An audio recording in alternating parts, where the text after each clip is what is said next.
ദിവ്യകാരുണ്യത്തിന് എന്നേരവും ആരാധനയും സ്തുതിയും പുകഴ്ചയും ഉണ്ടായിരിക്കട്ടെ. ദൈവസന്നിധിയിൽ നമുക്ക് എഴുന്നേറ്റ് നിൽക്കാം. ഈ മണിക്കൂർ ദൈവകരുണയുടെ വലിയൊരു മണിക്കൂറാണ്. ഈ കരുണ നമുക്ക് ആവശ്യമാണ്, നമ്മുടെ കുടുംബത്തിന് ആവശ്യമാണ്, ലോകം മുഴുവനും ഏറ്റവും ആവശ്യമായിട്ടുള്ളൊരു കാര്യമാണ്. അപ്പം അതുകൊണ്ട് തന്നെ ആ കരുണയുടെ നിറവ് നമുക്ക് ഓരോരുത്തർക്കും ലഭിക്കുവാൻ ആഗ്രഹിച്ച് പ്രാർത്ഥിക്കാം. ദിവ്യകാരുണ്യനാഥൻ നമ്മുടെ മുമ്പിൽ എഴുന്നള്ളിയിരിക്കുന്ന ഈ സമയം സ്വതന്ത്രമായിട്ട് അല്പസമയം കർത്താവിനെ സ്തുതിച്ചുകൊണ്ട് ഈ പ്രാർത്ഥനയ്ക്കായിട്ട് ദൈവ കരുണ ഏറ്റെടുക്കുന്നതിനായിട്ട് നമുക്ക് പ്രാർത്ഥിച്ചൊരുങ്ങുകയും ചെയ്യാം.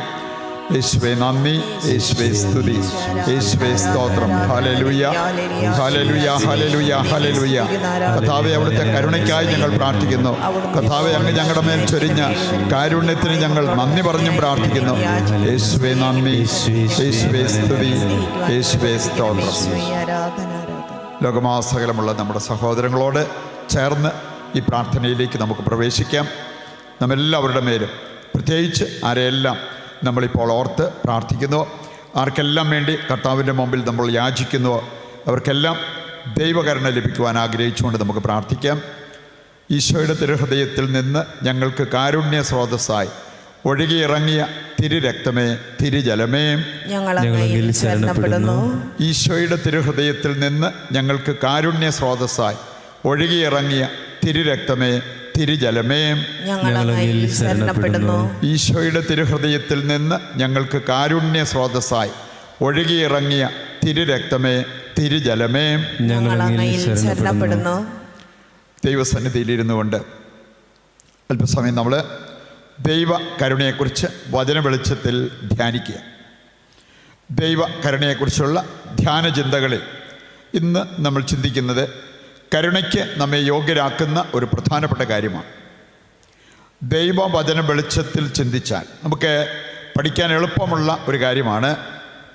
പാവങ്ങളെ പരിഗണിക്കുന്നത് ദൈവകരുണയുടെ തൂമ്പ് തുറക്കുന്ന ഒരു കാര്യമാണ്.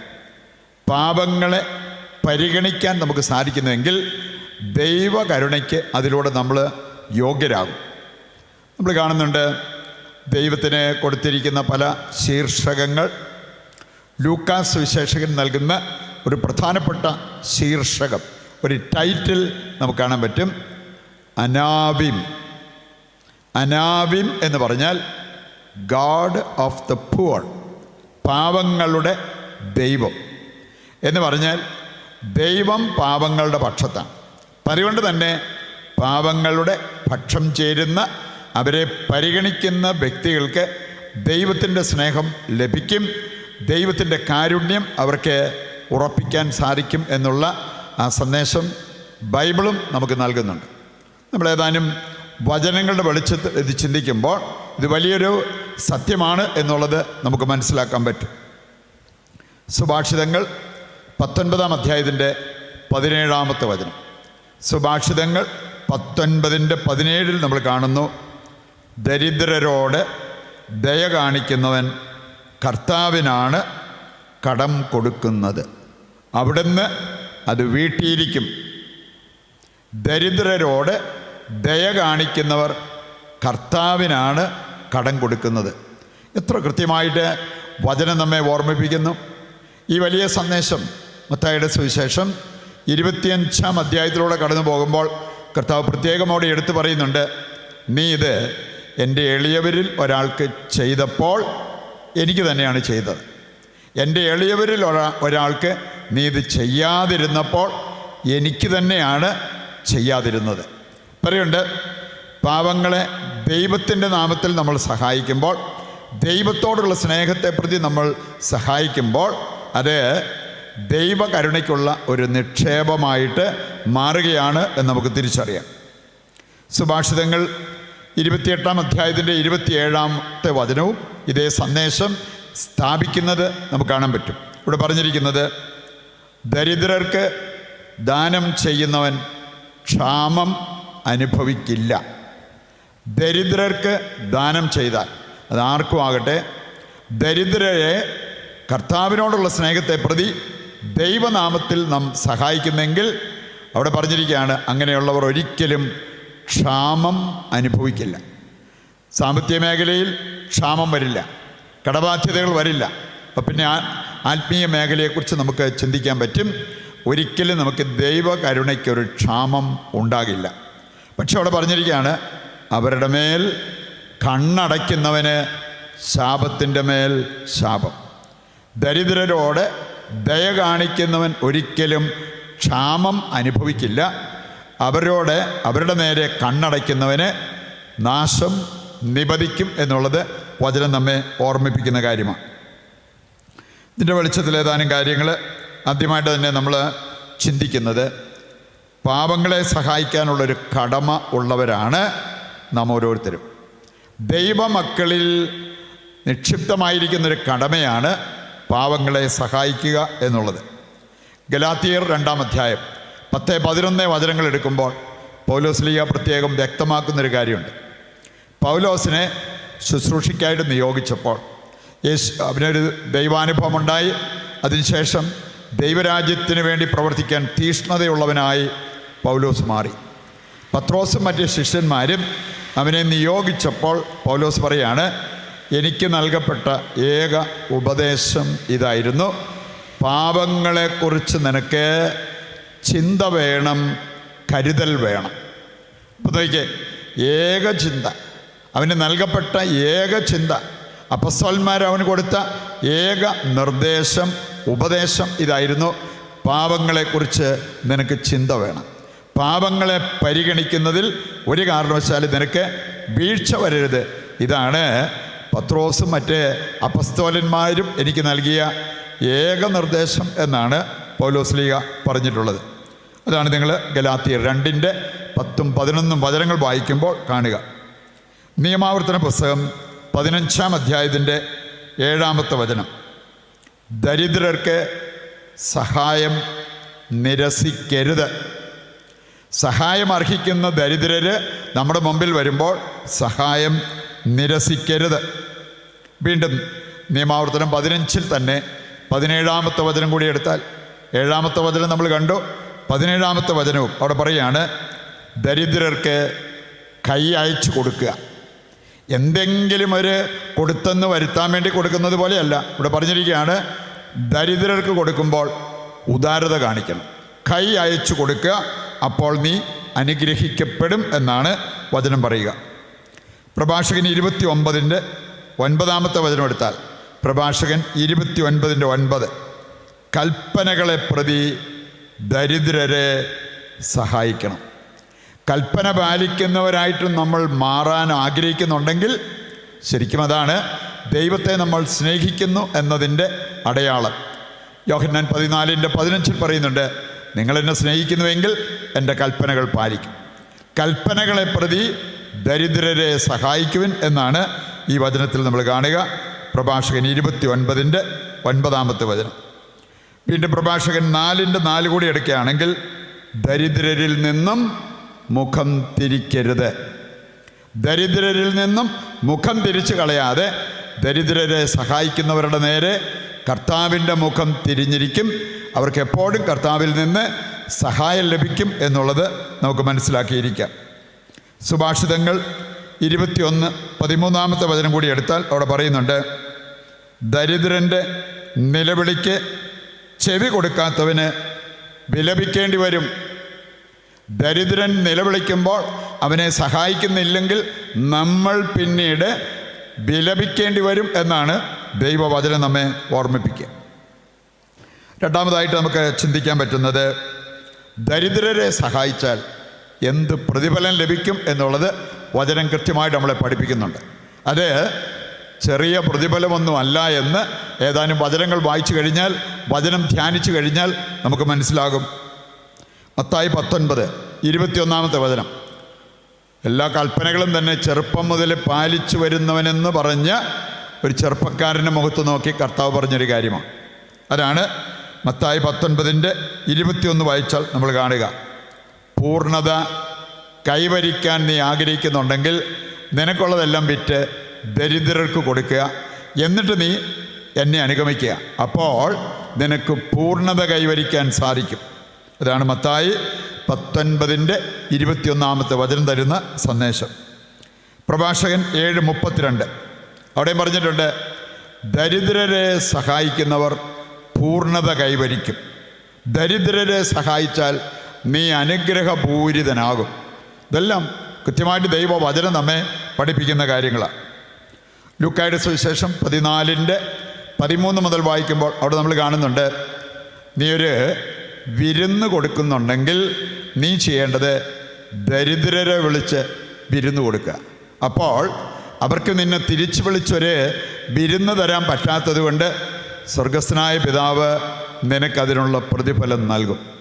പ്രിയപ്പെട്ടവരെ, അങ്ങോട്ട് തിരിച്ച് വിളിക്കുമെന്ന് കരുതി നമ്മൾ ഇങ്ങോട്ട് വിളിച്ചൊരു വിരുന്ന് കൊടുക്കുന്നത് പോലെയല്ല പ്രതിഫലേച്ഛയില്ലാതെ ഈ ഒരു കാര്യം ചെയ്യുക. തിരിച്ചെനിക്ക് ഒരു സഹായം നൽകാൻ നിവൃത്തിയില്ലാത്തവരെ ദൈവത്തോടുള്ള സ്നേഹത്തെ പ്രതി ഞാൻ സഹായിക്കുമ്പോൾ അതിൻ്റെ അനുഗ്രഹം വളരെ വലുതായിരിക്കും. സങ്കീർത്തനം 41:1 മുതൽ വായിക്കുമ്പോൾ ദരിദ്രരെ സഹായിച്ചാൽ ഉണ്ടാകാവുന്ന അനുഗ്രഹങ്ങൾ വിപുലമാണെന്ന് ഈ വചനഭാഗം നമ്മെ പഠിപ്പിക്കുന്നുണ്ട്. അങ്ങനെയുള്ളവർക്ക് സുരക്ഷിതത്വം ലഭിക്കും. ഈ ജീവിതത്തിൽ പോലും സുരക്ഷിതത്വം. അവർക്ക് രോഗങ്ങൾ, കഷ്ടതകൾ വരുമ്പോൾ ആശ്വാസം ലഭിക്കും. അതുപോലെ തന്നെ രോഗസൗഖ്യം അവർക്ക് ലഭിക്കും. ഇതെല്ലാം ഈ സങ്കീർത്തനം 41 ആദ്യ വചനങ്ങൾ വായിക്കുമ്പോൾ നമ്മൾ കാണുന്ന കാര്യങ്ങളാണ്. ലേവ്യർ 25:20 മുതൽ വായിക്കുമ്പോൾ അവിടെ പറഞ്ഞിരിക്കുന്നൊരു കാര്യമുണ്ട്, നിങ്ങൾ 7-ാം വർഷം വിതയ്ക്കരുത്, നിങ്ങളുടെ വയൽ വെറുതെ ഇടുക. അതിനു വേണ്ടിയാണ്, ദരിദ്രർക്ക് വേണ്ടി, അവർക്ക് വേണ്ടി വെറുതെ ഇടുക. അപ്പോൾ നിങ്ങൾ ചോദിച്ചേക്കാം, അപ്പോൾ ഈ 7-ാം വർഷം ഞങ്ങളെങ്ങനെ ഭക്ഷണം കഴിക്കും? ദൈവം നൽകിയ മറുപടി, അതിനു മുമ്പുള്ള 6-ാം വർഷം നിങ്ങൾ വിതയ്ക്കുമ്പോൾ 3 വർഷത്തേക്കുള്ളത് ഞാൻ നിങ്ങൾക്ക് നൽകും. ദരിദ്രർക്ക് വേണ്ടി ഇങ്ങനെ ഒരു കാര്യം ചെയ്യാനാണ് കർത്താവ് പറഞ്ഞത്. അതിൻ്റെ പ്രതിഫലം ചെറുതല്ല എന്നുള്ളത് ഇവിടെ നമുക്ക് മനസ്സിലാക്കാൻ പറ്റും.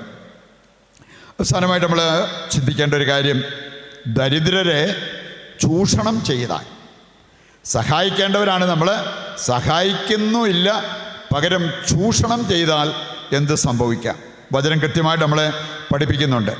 സുഭാഷിതങ്ങൾ 14:31, 17:5 ഇവിടെ എല്ലാം പറഞ്ഞിരിക്കുന്നത്, ദരിദ്രരെ ഞെരുക്കുന്നവൻ സൃഷ്ടാവിനെ നിന്ദിക്കുന്നു.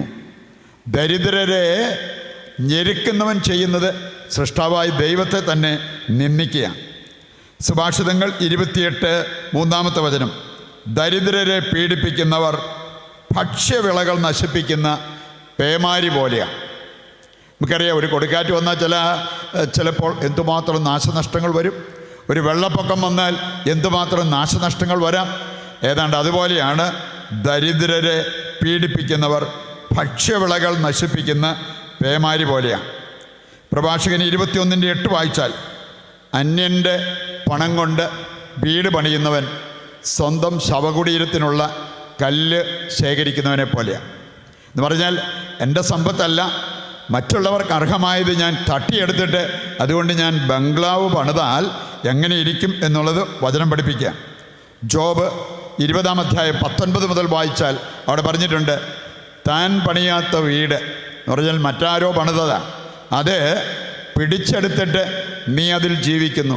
അങ്ങനെ ജീവിച്ചാൽ നീ ഭക്ഷിക്കുന്നത് നിൻ്റെ ഉദരത്തിൽ ചെല്ലുമ്പോൾ അത് വിഷമായിട്ട് മാറും. നീ ഒരനർത്ഥത്തിൽ നിന്നും എങ്ങനെയെങ്കിലും രക്ഷപ്പെട്ടാൽ അതിനേക്കാൾ വലിയ അനർത്ഥം നിൻ്റെ പുറകെ വരും. അപ്പം അറിവുണ്ട്, ദരിദ്രരെ ചൂഷണം ചെയ്താൽ വലിയ നാശം വരാം എന്നുള്ളത് ഈ വചനഭാഗങ്ങളെല്ലാം നമ്മെ ഓർമ്മിപ്പിക്കുന്ന കാര്യമാണ്. പ്രിയപ്പെട്ടവർ, നമുക്ക് വചനങ്ങളുടെ വെളിച്ചത്തിൽ ദൈവകരുണയ്ക്ക് യോഗ്യരാകുവാൻ ആഗ്രഹിച്ച് പ്രാർത്ഥിക്കാം. അതിന് നാം ചെയ്യേണ്ടത് ദരിദ്രരുടെ പക്ഷം ചേരുവാൻ, അവരെ സഹായിക്കുവാൻ, അവരെ പീഡിപ്പിക്കാതിരിക്കുവാനുള്ള ഒരു തീരുമാനമാണ് നമുക്ക് വേണ്ടത്. നമ്മുടെ എല്ലാ ആവശ്യങ്ങളെയും ദൈവകരങ്ങളിൽ ഏൽപ്പിച്ച് നമുക്ക് പ്രാർത്ഥിക്കാം. ദൈവത്തിൻ്റെ കരുണയെ ധ്യാനിച്ച നമ്മുടെ ജീവിതത്തിലേക്ക് ദൈവം തൻ്റെ കരുണയുടെ സമൃദ്ധി വർഷിക്കുവാൻ ആഗ്രഹിച്ച് പ്രാർത്ഥിക്കാം. നമ്മുടെ വ്യക്തിപരമായ ആവശ്യങ്ങളും നമ്മുടെ പ്രാർത്ഥനകൾ ചോദിച്ചിട്ടുള്ളവരുടെ എല്ലാ ആവശ്യങ്ങളും കർത്താവിൻ്റെ കരങ്ങളിൽ ഏൽപ്പിച്ച് നമുക്ക് പ്രാർത്ഥിക്കാം. ശിരസ് നമിച്ച് താഴ്ന്ന സ്വരത്തിൽ കർത്താവിനെ സ്തുതിച്ചുകൊണ്ട് ദിവ്യകാരുണ്യത്തിൻ്റെ ആശീർവാദവും നമുക്കിപ്പോൾ സ്വീകരിക്കാം. യേശുവേ നന്ദി, യേശുവേ സ്തുതി. ഹല്ലേലൂയ. യേശുവേ